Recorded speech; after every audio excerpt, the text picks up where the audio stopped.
Adel और उसके बेटे ने एक घायल आदमी की हेल्प की, पर बाद में उन्हें पता चलता है कि वो आदमी जेल से भागकर आया था। उसके बारे में और जानकारी मिलने के बाद वो दोनों डर जाते हैं, पर उनके नसीब में कुछ और ही लिखा था। आज मैं आपको एक्सप्लेन करने वाला हूं लेबर डे 2013। ये एक रोमांटिक ड्रामा हॉलीवुड मूवी है। बहुत ही इमोशनल और ब्यूटीफुल स्टोरी है और इसका एंडिंग तो लिटरली दिल छू जाता है। तो वीडियो को एंड तक जरूर देखना और अगर अच्छा लगे तो लाइक और कमेंट करना मत भूलना। चलो बिना किसी डिले के मूवी को एक्सप्लेन करते हैं। मूवी स्टार्ट होती है और स्टोरी हमें हेनरी सुना रहा होता है। हेनरी अदेल का बेटा होता है। हेनरी के फादर उन्हें और उसकी मॉम को छोड़कर चले गए थे, तो दोनों अकेला रहते हैं। अदेल हर छोटी बात पे स्ट्रगल करती है। हेनरी की स्कूल खुलने वाली थी, तो वो दोनों उसके रिपेयर्स के लिए एक सुपर शॉप जा रहे थे। उनकी कार की कंडीशन बहुत खराब थी, पर अदेल को गाड़ी के बारे में ज्यादा नॉलेज नहीं थी, इसलिए वो यूज रिपेयर नहीं करवाती। हेनरी के फादर ने दूसरी शादी कर ली थी और उन्हें एक बेटी भी थी। वीकेंड पे वो हेनरी को अपने घर ले जाते हैं। हेनरी हमेशा अपनी मॉम का बहुत ख्याल रखता है। अदेल थोड़ी डरपोक नेचर की होती है, इसलिए उसके हाथ भी अक्सर कांपते हैं, लेकिन वो अपनी जिम्मेदारियों से कभी भागती नहीं और हेनरी को एक अच्छा इंसान बनाने की पूरी कोशिश करती है। एक दिन अदील ने हेनरी से कहा, एक आदमी को डांस करना आना चाहिए, तो वो उसे डांस सिखाती है। अदेल लोगों से बात करने से हमेशा घबराती है, इसलिए वो हमेशा हेनरी को साथ ले जाती है। आज जब वो शॉप में हेनरी के लिए पैंट्स लेने आई थी, तभी अचानक एक आदमी फ्रैंक उसके पास आ जाता है। फ्रैंक को चोट लगी थी। वो हेनरी से कहता है, क्या तुम मेरी हेल्प कर सकते हो? हेनरी कहता है, मैं अपनी मॉम के साथ आया हूं, मैं हेल्प नहीं कर सकता। फ्रैंक अदेल को देखता है और कहता है, तुम्हारी मॉम मेरी हेल्प कर सकती है। वो एक राइड मांगता है। अदेल पहले मना कर देती है, पर फ्रैंक हेनरी की गर्दन पे हाथ रखकर उसे धमकी देता है। मजबूरी में अदेल उसे अपने घर ले जाती है। घर पहुंचकर आदिल पूछती है, तुम्हें चोट कैसे लगी?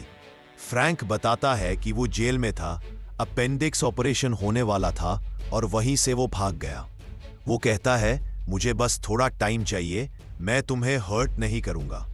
आदिल कहती है, अगर किसी को पता चला कि तुम मेरे घर में हो तो मैं मुश्किल में पड़ जाऊंगी। फ्रैंक कहता है, मैं अभी अभी जेल से निकला हूं, दोबारा कोई क्राइम नहीं करना चाहता।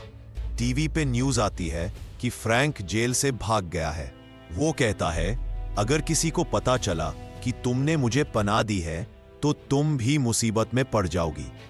फिर वो कहता है, मैं तुम्हारे हाथ पैर बांध देता हूं ताकि लगे मैंने तुम्हें जबरदस्ती बंधक बनाया है। धीरे धीरे अदिल और फ्रैंक के बीच ट्रस्ट बनने लगता है।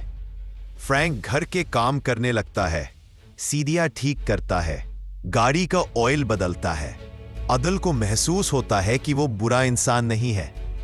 फ्रैंक हेनरी को भी बहुत कुछ सिखाता है, टायर बदलना, जिम्मेदारी लेना और सेल्फ कॉन्फिडेंस रखना। अदिल और फ्रैंक के बीच नजदीकियां बढ़ने लगती है। वो दोनों मिलकर कुकिंग करते हैं, डांस करते हैं और अपना पास्ट शेयर करते हैं। हेनरी देखता है कि उसकी मॉम पहले से ज्यादा खुश लग रही है। एक दिन उनकी नेबर आती है और फ्रैंक को देख लेती है। उसे शक हो जाता है। तभी पुलिस का सायरन सुनाई देता है। फ्रैंक समझ जाता है कि अब वो ज्यादा देर यहां नहीं रह सकता। वो अदिल से कहता है, अब हमें यहां से निकलना होगा। दोनों प्लान बनाते हैं कि वो और हेनरी कनाडा भाग जाएंगे, लेकिन हेनरी सोचता है कि शायद वो दोनों यूएस छोड़कर चले जाएंगे, इसलिए वो उदास हो जाता है। फ्रैंक बताता है कि उस पर मर्डर का इल्जाम झूठा था। उसकी वाइफ ने अपने बच्चे को मार दिया था और सारा ब्लेम फ्रैंक पे डाल दिया गया। अब अदेल को पूरी सच्चाई समझ आती है और वो उस पर पूरा भरोसा करती है। आखिर जब वो सब भागने वाले होते हैं, तभी पुलिस आ जाती है। फ्रैंक समझ जाता है कि अगर वो पकड़ा गया तो अदेल पर भी केस लग जाएगा, इसलिए वो अदेल और हेनरी को बांध देता है ताकि लगे कि उन्हें जबरदस्ती रोका गया था। फ्रैंक खुद को सरेंडर कर देता है और दोबारा जेल चला जाता है। अदेल यूज छुड़ाने की बहुत कोशिश करती है, लेकिन वो फेल हो जाती है। सालों बाद हेनरी बड़ा हो जाता है और अपनी बेकरी खोलता है, वही पाई रेसिपी से जो फ्रैंक ने यूज सिखाई थी। उसकी बेकरी मशहूर हो जाती है। एक दिन जेल में बैठा फ्रैंक एक मैगजीन में हेनरी की फोटो देखता है और उसे एक लेटर लिखता है।